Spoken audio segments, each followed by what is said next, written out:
You are Locked On NFL, your daily NFL podcast.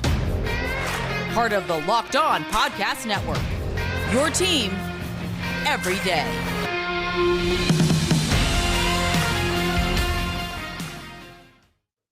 What's going on, crew? Today is Wednesday. That he says every day, so today is our day.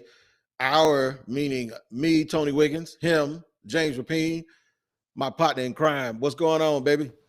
What's up, T-Wig? Not much, man. Hey, look, final week of preseason, and then guess what we're talking about? Real football that matters, baby. Toe to leather. I cannot wait. These preseason games are actually getting on my nerves. I tell you what, let's jump right into it. But first, we have to let everyone know what's coming. And the NFL season is about to begin, and nobody covers it like the Locked On Podcast Network. August 30th through September 8th, Locked On's Ultimate Season Preview is taking you through every team, every division with the help of Odyssey's lineup of NFL experts. Follow the Ultimate Season Preview 2021 feed on the Odyssey app or wherever you get your podcasts to tune in beginning August 30th. Justin Fields is going to start the final preseason game up in Chi-Town. Jamie, they're going to sit Andy Dalton. Any problem with it, or do you think this is what they should be doing anyway? This is what they should be doing. I know what Andy Dalton is. I don't know exactly what Justin Fields is yet. And while Matt Nagy might not admit it, I still think there is a scenario where Justin Fields is the starter when the Bears open up week 1 against the Rams. And so that's the thing. That's the thing I'm keeping an eye on. Me personally, I would probably, and hell, I covered Andy Dalton. I'd probably send Andy Dalton to the Wolves on that first game and then bring Justin Fields in week 2 after we lose week 1. That being said, if you're Matt Nagy, you got to evaluate Fields and you want to get him snaps. So I totally understand where he's coming from there. Let me ask you this. Do you buy that Andy Dalton is going to be the week 1 starter? Yes, I do. I buy that because Matt Nagy, in my opinion, and I know he's probably always going to try to do the right thing by the players and by the team and by the organization. But there's one way to make sure that you can keep your job an extra year. Say you had a rookie quarterback, he wasn't quite ready, but let Andy Dalton go out and be Andy Dalton, and then at some point trot this young kid out there as the savior, and then the young kid plays well, even though you still lose games because, it's like a boxer who knows how to punch but doesn't know how to win rounds. And eventually, as he starts to progress and gets better towards the end of the year, you can go in and say, you know what? We had to bring him in. He wasn't quite ready, but guess what? He's ready now. We've done a good job with him. He's playing well at the end of the year. Let us keep rolling with it. I think that's the easiest way for you to keep your job if you're Matt Nagy and to try to see this thing through. For sure. And if you're Nagy, you saw it in Kansas City. And it's funny, I think it was Mike Greenberg earlier this week, completely crushed the idea that this is an Alex Smith, Patrick Mahomes situation. And basically his point was Andy Dalton isn't nearly as good as Alex Smith was. And I understand where he's coming from, but Alex Smith had a lot more around him. And I think Andy Dalton, even at this stage of his career, can still be competent, can still hit Allen Robinson open and thrive with Darnell Mooney and guys like that around him, along with a solid defense. So if you're Nagy and you're 4-4, right, and you feel confident in Dalton, why not go with him early? At the same time, Fields is flashy. Fields is fun. He's got all of the things you look for, and I think he's going to be great. At the same time, I'm not sure if Andy Dalton is going to be able to hold him off for 8 games or so. No, you're right. Not only is Andy Dalton not quite as good as Alex Smith, but the part of that whole scenario that was left out was Matt Nagy isn't as good as Andy Reid, and the Kansas City Chiefs were a better team than the Chicago Bears. So, the bottom line is they're not quite apples to apples situations. But if I'm Nagy, I use that and I point to that as my template. And I say, look, this is what we're trying to do. So even if you don't win those games, and I know, fans are going to fan, but there's one consolation, if you will, for not winning. And it might not be reality, but it's perception. And it's how you lose. And if you lose with a bunch of excitement, if you lose with what looks like promise with Darnell Mooney and the running back that they have that's really, really good, the Montgomery kid, and of course Allen Robinson and Justin Fields is running around. And at the end of the year, they're playing these teams that may be playoff teams, and they're really slugging it out with them, and they're competing. And that defense is what we think it can be.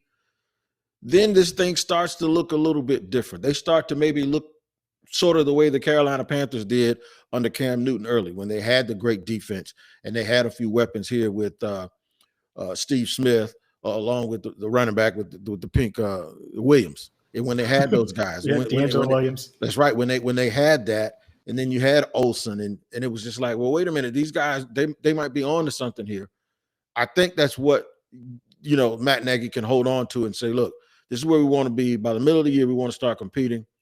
Towards the end of the year, we want people to think that Justin Fields and this crew is going to be a problem. Then I can convince people that I need to stick in here and see this thing through.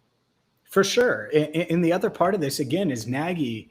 He can't, in your mind, I guess you're thinking, short term, how does he extend his time in Chicago, which I totally understand. At the same time, it's his job to put Justin Fields in a position to succeed. And if there are certain things he sees in practice, even though there's all those flashes where it's like, let's use Andy. I mean, they signed Andy for a reason. And that doesn't mean that, he's going to be great, but or even give you the ceiling that Justin Fields has. But giving Fields a solid foundation is important. Look, I watched Joe Burrow have to carry a team last year. We're going to watch Trevor Lawrence try to do that this year in Jacksonville, and we'll get to them in a bit. Obviously, you're going to have a firsthand look at that. Right. That's tough to do. So giving Fields a couple games, a couple weeks, a month, 2 months, it's not the end of the world. And if anything, it could be beneficial, especially because the Bears, they might not be that good. They could be, and you're right. There could be a lot of promise, and it could work. At the same time, they may struggle early, and it might be good for Andy Dalton to take some of those lumps instead of making Justin Fields do it. What you see, though, with these coaches that are making these decisions on these quarterbacks, the younger quarterbacks they have more big play capability and they're more exciting. NFL coaches would rather suffer through a lack of playmaking than suffer through a team making mistakes. That's why you got Jameis Winston with 35 touchdowns and 30 interceptions. The 30 interceptions, when you think, okay, a guy throws for 35 touchdowns and can't find a job in the NFL as a starter, right? No, that's not it. It's that a guy threw 30 picks and he can't find a job. So coaches would give away some of that playmaking ability and take a little less of that because they think they can win with just a little less of that as long as you don't kill them with turnovers, because that's what they know they can't tolerate and they can't win. So that's why you see these coaches going more towards the lesser talented older player who's safe as opposed to the younger player who will give you a whole bunch, but he'll also lose you a whole bunch too. For sure. I mean, and that's the thing is knowing what you're going to get, consistency. You hear it from coaches all the time. That's the key word. And so Fields, his ceiling's up here if you're watching on YouTube, and you should subscribe, by the way, to Locked On NFL on YouTube. But if his floor is here and Andy Dalton's always here, well, then you might go with that. Now, there are people out there saying, no way, James. Andy Dalton's floor is just like Fields. It's low. And so I understand that point. But the Bears clearly don't feel that way. So that's what you have to take into account. And, there's from one quarterback to another. I have to ask you, we have to talk about the Jacksonville Jaguars. We have to talk about Urban Meyer and Trevor Lawrence, and we will do that next right here on Locked On NFL. It's that time of year again. All eyes are turning to football. Teams back on the gridiron to start the football season. And as always, BetOnline is your number one spot for all the pro and college football action this season. Get all the updated odds, props, and contests, including online's biggest $500,000 NFL mega contest and the world's largest $200,000 NFL Survivor contest. Open now at BetOnline. So be sure to take advantage of their opening day super promo as well, where you can get up to $25 for free when you bet on the Bucs and Cowboys, the first game of the 2021 NFL season. If you lose, your wager will be refunded with promo code NFL100. BetOnline is the fastest and easiest way to bet on all your favorite sports. And we're back here on a Wednesday here on Locked On NFL with James Rapien and me, Tony Wiggins. You did a segue where you talked about it was a great segue too. You're talking about quarterbacks, talking about Urban Meyer. So I might as well get to it. But I want to preface it or do it with a little bit of a different take. Trevor's going to be fine. If you watch the game 2 nights ago, you noticed that he made some plays. Statistically, wasn't very bad. 14 out of 23 for about $110. Didn't turn the ball over. But some people are now questioning whether or not they see generational talent. I think if you saw generational talent before, you still should see generational talent, but the offense isn't allowing him to look that way. I really think that they're doing him a disservice, and the reason why is because 2 things. One, these are missteps by Urban Meyer. You don't have a quarterback competition. Urban says he wants to take subjectivity out of the personnel process. No, you took subjectivity out of the personnel process or the roster when you chose him number 1 and said that he was the reason why you took the job. So there is no subjectivity. He is the quarterback. 2, by splitting reps with this quote unquote so-called competition, the team doesn't have an identity. The team is searching for an identity because Darrell Bevell and Urban Meyer are trying to figure out how they can get on the same page. This may have been a misstep where Urban Meyer, who admitted to Peter King or Albert Breer that the college game and the NFL game have never been closer in similarities, came to the NFL and basically went and got a dinosaur NFL offensive coordinator. And you see a lot of people calling the offense archaic. Urban, there's no reason that Trevor Lawrence shouldn't have been able to do some of the same things that Justin Herbert did last year. And looked the part and looked like he was ready to go. Now, Jacksonville doesn't have a Keenan Allen, but that's just one guy. There's no reason this offense needs to look this way. And I think Urban made some missteps in building the staff, James. It's fair. It's fair to question. It's fair to wonder. And look, I thought Urban was going to have success, and I still think he can. But you're right. You can't have a 2009 NFL offense where you're Tim Tebow in the Sugar Bowl against my Cincinnati Bearcats. You need to be up to date, right? You need to be 2021, 2022, really 2024, 2025. And that's the thing. And I saw it. I keep referring to Burrow, but last year, one thing Zach Taylor, Brian Callahan, the Bengals coaches did, they just basically gave Burrow what he did in LSU. And that was a lot of what they did. They did a lot of open stuff, five split out there, some 11 personnel, and sometimes not even that. And that was it. I mean, it was Burrow was in the shotgun, comfortable, because that's what he did in college. That's what you can do with Lawrence early on. And that's got to be – Urban reached out apparently to Joe Burrow about that. That's got to be something Burrow said is, hey, this coaching staff gave me stuff that I was familiar with, and it made the transition easier.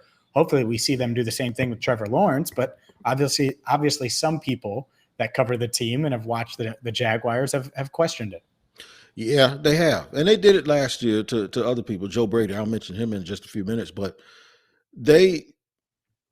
it's still, while it's transparency and it's cool that Urban comes out and says, it's not Lawrence, it's the coaches, and we're not doing it the way we wanted it to. It's not looking like how we wanted it to look. It still comes back on him because the offensive line has looked terrible in 2 straight weeks against mostly backups. And he retained George Warhop. That was the one coach from the previous administration, the offensive line coach. He kept him. And I think you guys in Cincinnati get a lot of flack for what you didn't do on the offensive line. But as you pointed out, they've added 4 or 5 bodies over the course of the last couple of years. In Jacksonville, they've added 2. It was Walker Little this year. Just a year ago, when you had 12 picks in a draft that was top heavy with tackles, you took C.J. Henderson, who's not even starting right now.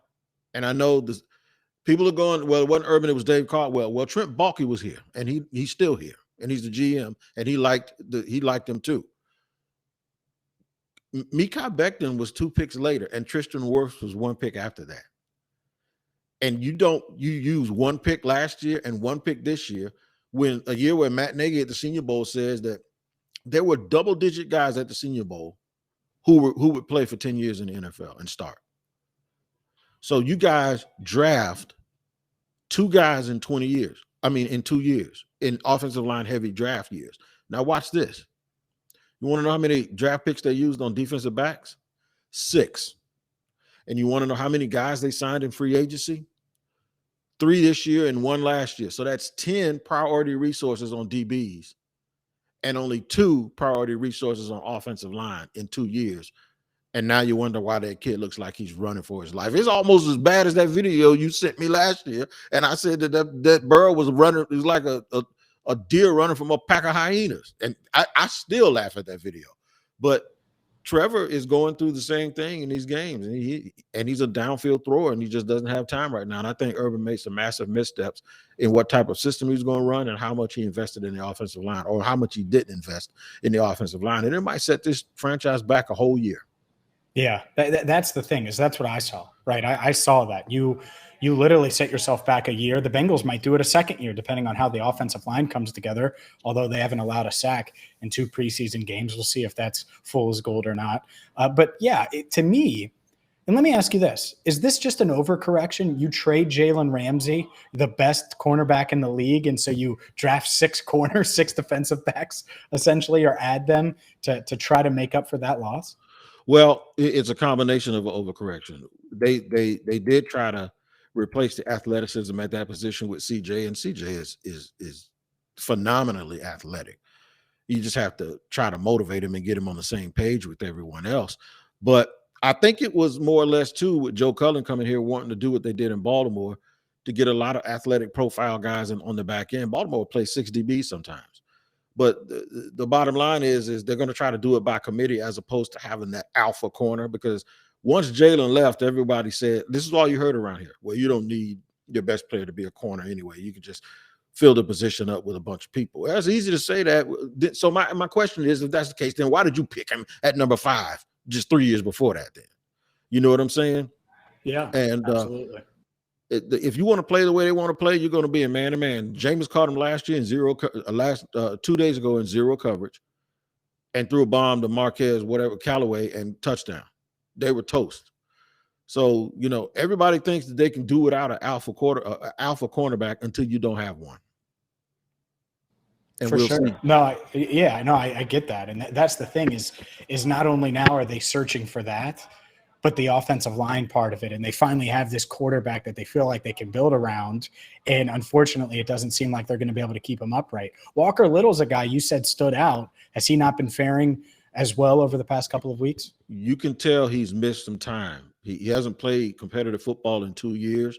Last week, he played with very low hands, and Urban said that was something they had not seen in practice. So it may have just been the excitement of the game. Two days ago against the Saints, he struggled with holding his base. He was getting pushed around by Davenport and those guys. I mean, really, really getting pushed back, and he's a 330-pound kid. But I think these guys that haven't played in 2 years because of opt-outs, it was twofold with Walker. Last year, it was opting out.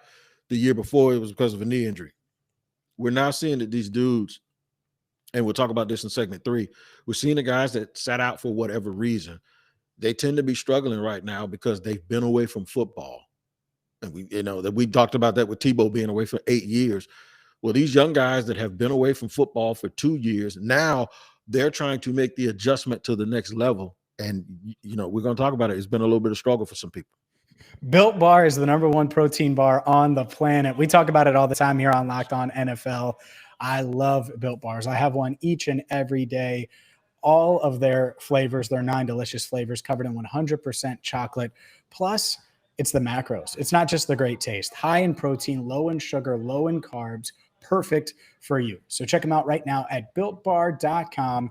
And when you're there, make sure you use promo code LOCKED15 to get 15% off your first order. Again, use promo code LOCKED15 for 15% off at BuiltBar.com. Now we will get to, in the third and final segment, we'll get to guys that seem to be struggling to adjust to the NFL. James, all rookies struggle. All rookies have to make the adjustment. But rookies that haven't played, that took time off from the game because of opt-outs last year because of COVID, or that are even doubling down on that and an injury before that, as we talked about Walker Little. There's some high-value players right now that seem to be struggling. One of them is in Cincinnati, and one of them was apparently supposed to be in Cincinnati, but the Bengals didn't get the memo. So give me your update. Give me your update on those guys. Yeah, well, let's start with Jamar Chase. Had 3 drops against Washington, comes back 2 days later, has a couple drops during the team period of practice. And it just felt like all hell broke loose for a couple days on social media. People were like, oh my gosh, that's why Devontae Smith is better and Jalen Waddle, or that's why you draft Penei Sewell, which is a ridiculous argument, by the way. Oh, receiver drops it. That's why you should have drafted the offensive lineman. That doesn't really make sense. It's a dumb argument. But I will say that on Monday, and that was the last time the Bengals practiced, they practice again Wednesday, but as we're recording this, their last practice, Jamar didn't have any drops. He was getting extra work in. And I think that's the key for these guys that opted out is, because Penny's given up a couple sacks. On the flip side, Joe Tryon, who opted out, looks great for Tampa Bay. But the guys that are struggling, are you getting the extra work in? And that's the question. And so for Jamar Chase, I can tell you right now, he stays late after practice, shows up early for practice. During special teams periods, he catches extra balls from all 3 quarterbacks. So he's trying everything he can just to get back. And I just think it's the concentration at the catch point is how Tyler Boyd described it on Monday. And I think that's the key because he's getting open. He got the playbook. He looks good. He looks smooth. He's running well. But there's just a little bit that he's got to work on. And I think the same thing for Sewell. Like I'm not one of those that thinks, I thought they should draft Jamar, so they shouldn't. Sewell's going to be a bad player. No, I think both guys could be really, really, really good. It's just they haven't played in a while, and sometimes that takes a little bit of time, and that's okay. With Jamar, because I'm a huge fan, and you never like to hear people crushing somebody that you had a man crush on, as far as a football player. The thing about him that bewilders me is the questions that folks had about him were separation, and then route running because they said he was such a better athlete than everybody else. He was just playing bully ball. That comes from guys that I know who played the game. I don't agree with it. I thought he was a smooth route runner. I thought he did get separation because I saw it. But the beauty of his game was always the catch point. Going up and snatching the ball from people in traffic with those strong hands and finding the ball and playing the ball and kind of gliding through the air with body control in traffic. I'm bewildered as to what's going on with him. Is it the time away, as we've been saying? Has he addressed it? Sometimes they want to fix your eyes and give you laser surgery or whatever if you're not seeing well, or is it the old adage that he's just trying to do too much? He's pressing and he's trying to run before he actually secures the ball. I think that's part of it for sure. And Bengals wide receivers coach Troy Walters talked about this a little bit, that, yeah, he wants to make plays. And so he's already thinking, he's already looking ahead. He's already trying to move. And then the other part of it, I think you're right. It's not that he needs like new, eyeballs or laser surgery, like you said, but when you're looking ahead or you're thinking a little bit more than you do, and I don't mean crazy if you're watching on YouTube, I just mean when you're thinking a little bit more and your mind's racing a bit, it's easier to lose focus and to press. And that's what happened against Washington. I mean, he dropped that first ball and then the second one came on him. I think it was on him way before he expected it. And then by the third one, he just didn't have a shot in hell at doing it. It snowballed on him. And so you got to break out of that funk. And I mean, he's doing all these different things from working with tennis balls to, like I said, before practice, after practice. So I think he's going to be fine for sure. And he didn't have these drop issues at LSU. He didn't. For all the people, by the way, that are selling Jamar Chase fantasy stock, I know we're not Locked On Fantasy. You could check them out. But by the way, if they're selling it too, well, then buy it up. Because, if he craters from a fantasy value standpoint, then it looks like I'm going to have him in all 10 of my leagues. Because he's going to be featured. He's going to get the ball early and often because this coaching staff believes in him. You can bet that. I say run him on some screens and send him deep. And once he gets confidence, then you start with the intermediate stuff and the slants and all of that stuff. But send him deep so he ain't worried about getting hit. And then throw screens. Get him some quick outs and all of that stuff. They are going to get him some screens. I'll tell you right now, they're going to get him the ball. They want him the ball in space. They're going to run picks where he's running little drag routes a yard past the line of scrimmage so he can catch and run, because that's something he does really, really well. It is something he does real well. All right. And something we do real well, man, is show up here every Wednesday for you guys on Locked On NFL. somebody else shows up too, and that's Locked On Bets, hosted by your boy Q and Lee Sterling, man. They lay it all down for you and give you all the information and all of the Sterling's really good at this. Sterling will tell you, nope, don't do that. This trending that way, but you need to go the other way. I'm telling you, they bring it to you on the Locked On Bets podcast, and you can subscribe to that here on the Odyssey app and wherever you get your podcast. And it's sponsored to you by BetOnline.ag. All right, James, man. I know we like to hang out and talk, but we can't just keep doing this all day. So we got to cut loose, man. But as we always say, take care of each other. Make sure you tune in to Locked On NFL every single day, Monday through Friday. The crew will be here the rest of the week. And guess what? It is free on this platform, on YouTube. It's free. The Locked On Podcast Network does not charge you to listen or to watch. So make sure you tune in. All right. Until next time, this is Tony Wiggins and James Rapien signing off. Until next week.